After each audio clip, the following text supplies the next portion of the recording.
Next up in chapter 11 of the phase, we'll be talking about an approach to literature, which is essentially getting at be cautious what you read and what types of information you're taking in, especially when it comes to this whole phase or lucid dreaming types of stuff. Because as you're taking in this information, a lot of this is probably even happening unconsciously, but you're setting expectations in your head.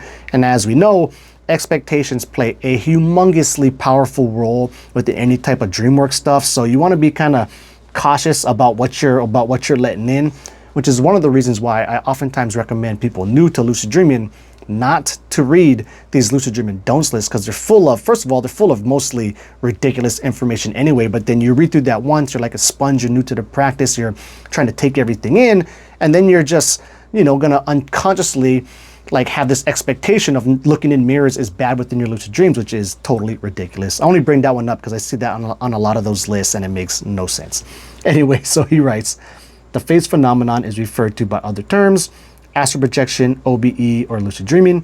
In addition to disseminating information, many books are often vehicles of disseminating fallacies. This is easy to recognize when researching several books and comparing described events and theories because they will oftentimes contradict each other.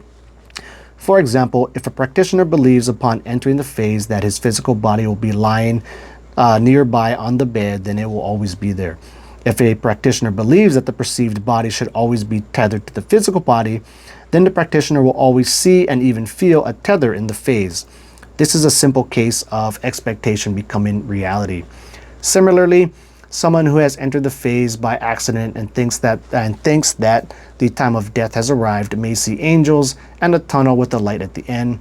If someone is extremely religious, there may be a perception that something holy, even God, has appeared. If entry to the phase is constructed as a result of being abducted by aliens, then that is exactly what will happen. And then earlier in this book, he did this whole experiment with like alien abductions and stuff like that.